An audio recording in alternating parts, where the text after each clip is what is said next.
Did a little more scavenging yesterday. Preacher had this thing. This guy is a source of all kind of stuff. Coming off a race car of some kind. I wonder if I can make that work on that 66. It might be kind of neat. And then I did some scavenging, tearing down an old dealership and found some stuff in there. There's a fan, pretty nice fan. Fuel pressure regulator. I ain't sure what all that is. Must be they had nitrous or something on it. And then a crossover delay timer. I guess that's for bracket racing. I don't know. I don't know what good it'll do me, but I found it. What are you wearing a helmet for, girl? I just got done running the four-wheeler. Was that fun? Mm-hmm. It was? Mm-hmm. Holy cow. One viewer asked that I do in a little more detail how I do these little patches. Basically, I identified the rust hole and tried to determine where the good metal was and just cut it out. And keeping in mind where it'd be easiest to put a dolly on the back side and still hammer it. In this case, pretty small.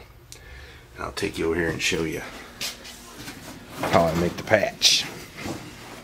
If I can negotiate my mess here. This is the piece I cut out. You can see it's pretty rusty and it's got a little odd shape to it there. So basically all I'm doing is trying to duplicate that with a new piece of metal. And I do that various ways. I got all these little things I've whipped up out of scrap metal. There's one there. A few more hanging down there. I got this piece of wood here with a concave thing cut in it. It helps make those round portions. I just use a combination of that to whip up my patch. When I get it ready, I'll show you how to weld it in, or show how I welded it. Alright, there's my patch, pretty well made up. It's got pretty much the same shape. I found that in these corners and such, you don't need to make it exactly right. Get it started where it fits good, and then once it's attached, it's a little easier to shape. You can imagine hanging onto that with your fingers and trying to hammer it. You might mess up your fingers before you get the metal shaped. Now I just need to round up Little Miss, who is the dolly, who will be holding the dolly on the back side. This is what I use for a welding rod. This is just tie wire for rebar and concrete. I work in construction, so I find that stuff laying around all the time. By the way, if you've ever seen rod busters work, those jokers can tie some steel faster than you can believe possible. That's fun to watch. And then this is the torch I use. It's made in the USA, which is just wonderful. It can double as a little cutting torch. You can use this thing and cut nice straight lines. That's the cutting head for it, which has a copper tip. And the brand name is Cobra. I think this thing was around $400, something like that. It's also got a tip. You can use just acetylene. The oxygen mixes right there, and it works like a propane torch. It's a pretty handy thing. It takes a little bit to get the hang of it, but once you do, you can weld stainless, aluminum, copper, steel, cast iron. I haven't mastered all those things, but maybe someday. Hey mister, can you be the cameraman? Sure. Okay. When I get ready, I'll holler. Alright, you ready? Yeah. Alright. We're going to weld this right here.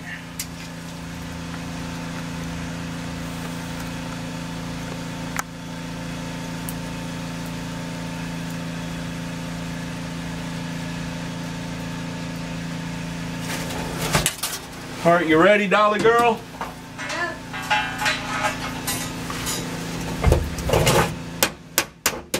You don't have the dolly up there good.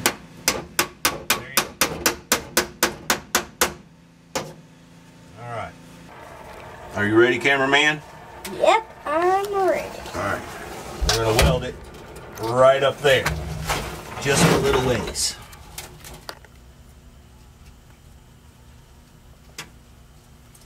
You stick the flame on there and then get the puddle going. And just keep working it right up through there.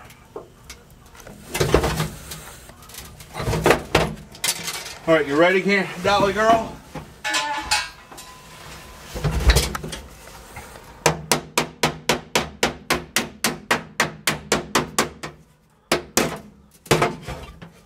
Alright, we're going to weld some more.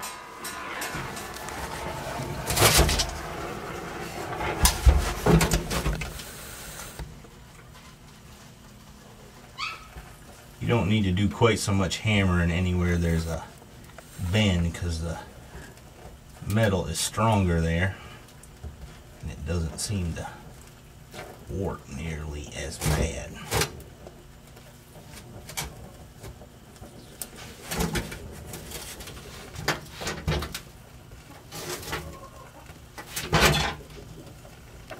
Johnny, are the chickens in the garage? I can't see.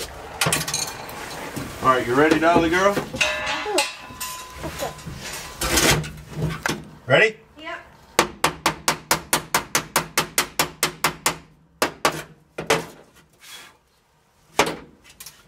And now I like to take some air and cool it off. Alright, that's enough. Kill it? Yeah, kill it. No. Alright, there it is, all welded in. Don't look too bad. Now I'm going to weld up a few pinholes. There's one, and the little mister is going to be the cameraman again.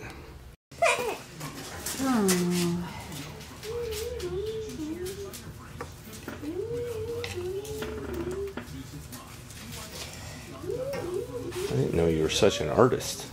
I'm not. Neither did I. You're fast too. Fast. I don't know about all that. She just wants to get it done. They don't have to do it. I'm just making my own. Alright, I'm going to make this patch for the driver's side right near the gas pedal. That's a little bit of a tricky thing there, but I'm going to give it a shot using some MacGyvering tactics. What you going to put in the middle? Well, I gotta somehow come up with some brown. Can't remember from elementary school what colors make brown. Do you remember, Mr. Mrshevyshevy? I got no idea. I do remember trying to make a color and came up with brown. Was it every color in the crayon box? Yeah, I guess so. Alright, I got a fair start on this patch. That's what I'm trying to make it look like. It's coming along. What I did here is I drew a line on it and then laid this piece of steel on there and just hammered it. And it turned out pretty good. A little bit of a curve to it like the other one. Guess I better keep crack-a-lacking.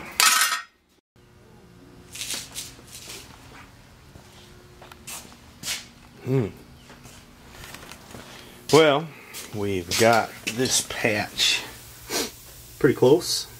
Gonna start welding it in. You ready under there, girl? I guess. She's pretty artsy, isn't she? Little Miss is clearing a spot for the old Firebird. They say it's gonna go to snowing. Something I ain't too fond of, but we'll take it as it comes. Got that patch welded in there. Just gotta rebuild right there where the accelerator pedal attaches. And that looks pretty good. Right there was a difficult spot for the Little Miss to run the dolly because the frame rail's right there, but you can see it turned out pretty good. Good enough for a floorboard. We're gonna go in now and eat something, maybe watch a movie. That's it for now. See ya. I'll make you famous.